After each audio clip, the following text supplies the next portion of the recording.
So today we are discussing about the clinical teaching method, in which first topic is patient assignment. Definition: patient assignment is a clinical teaching method where specific patients are allotted to nursing students for comprehensive care, allowing them to apply theoretical knowledge into real life nursing practice. So it means patient assignment वो एक clinical teaching method होता है जिसमें एक specific patient allot किया जाता है specific nursing students को फॉर कॉम्प्रिहेंसिव केयर प्रोवाइड करने के लिए, और उन्हें अलो करता है कि वे अपनी थियोरेटिकल नॉलेज को रियल लाइफ नर्सिंग प्रैक्टिस में अप्लाई कर सकें. Then objectives.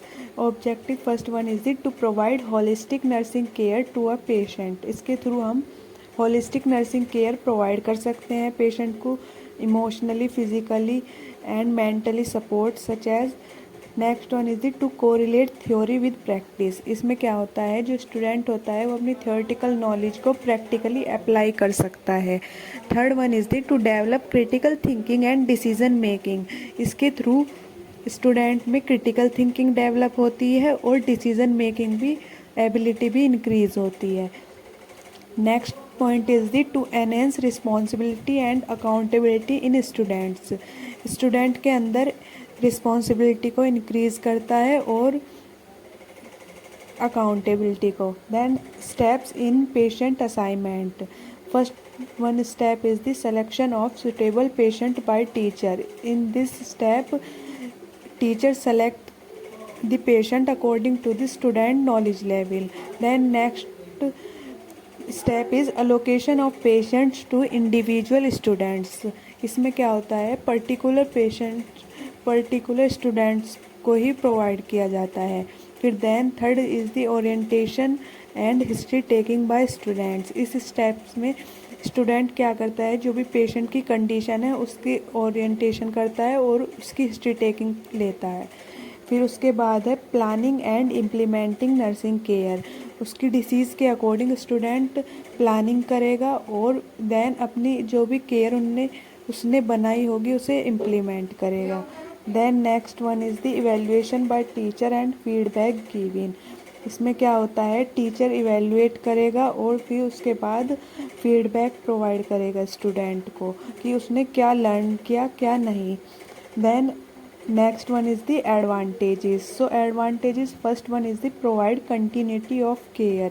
इसमें क्या होता है कि जो केयर होती है वो लगातार प्रोवाइड की जाती है. Helps develop clinical judgement. इसके थ्रू स्टूडेंट में क्लिनिकल जजमेंट डेवलप होती है. Then third one is the encourage student patient interaction. Patient assignment के थ्रू स्टूडेंट और पेशेंट में इंटरेक्शन भी डेवलप होता है.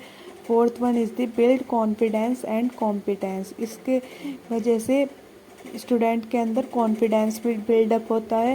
Then next one is the disadvantages. In other language is called the limitations. So first one is the may be difficult in busy wards with high turnover.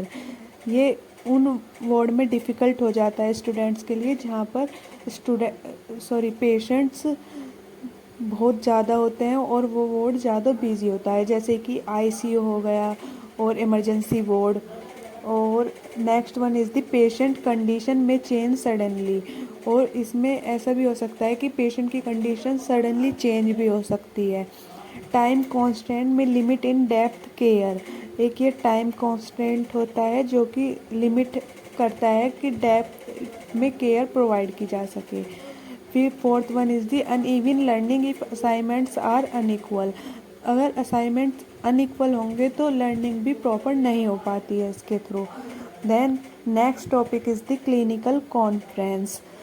which definition is the a clinical conference is a structured group discussion where nursing students and faculty analyze a specific clinical case or experience to enhance learning and improve clinical decision making.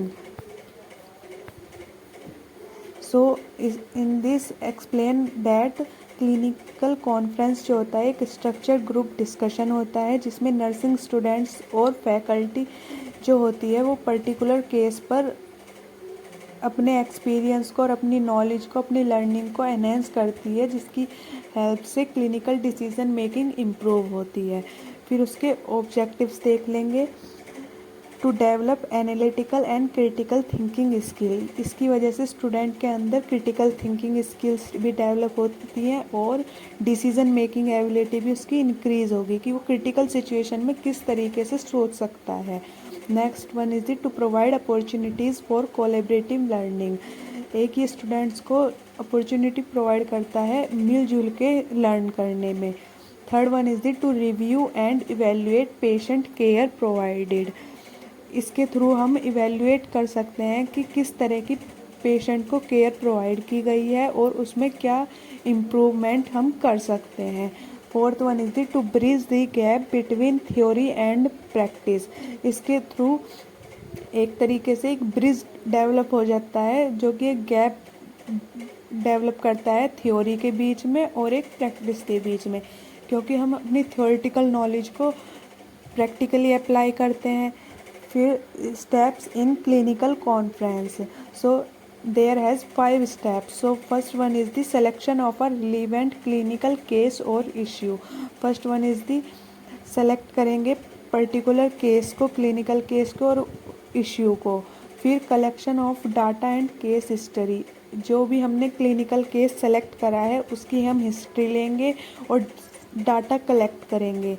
Then third step is the presentation by the students involved in the case, जो भी हमने case लिया है उस case में कौन student involve है वो उस टॉपिक को प्रेजेंट करेगा, उस केस को।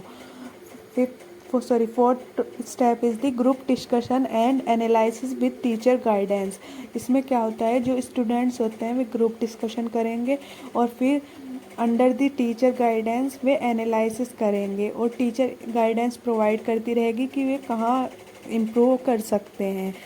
Fifth step is the summary and feedback from the teacher, after the group discussion teacher क्या करता है समराइज करेगा क्लिनिकल केस के बारे में, फिर उसके बाद स्टूडेंट्स को फीडबैक प्रोवाइडेड करेगा कि वे कहाँ इम्प्रूव कर सकते हैं और कहाँ उनकी प्रैक्टिस अच्छी है।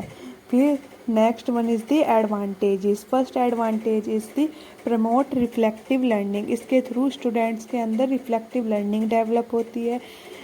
Second point is the improve communication and presentation skills, इसके थ्रू स्टूडेंट के अंदर communication and presentation skills improve होती हैं। Fourth one is the encourage peer learning, इसके थ्रू ग्रुप डिस्कशन होगा तो पीयर मेंबर के साथ अपने क्लासमेट्स जो भी होंगे उनके साथ लर्निंग एनकरेज होगी। और fourth one is the help student relate the theory to clinical practice, इसके थ्रू जो स्टूडेंट्स होंगे वे अपनी थ्योरेटिकल नॉलेज को क्लिनिकल प्रैक्टिस में अप्लाई करेंगे। So next one is the limitations. First limitation is required time and preparation, इसमें क्या होता है क्लिनिकल कॉन्फ्रेंस में इसमें टाइम की और प्रिपरेशन की नीड होती है। और then next one is the some students में हेजिटेट टू पार्टिसिपेट, कुछ स्टूडेंट्स हेजिटेशन करते हैं पार्टिसिपेट करने में क्योंकि वे अपने पॉइंट्स को प्रेजेंट नहीं कर पाते हैं।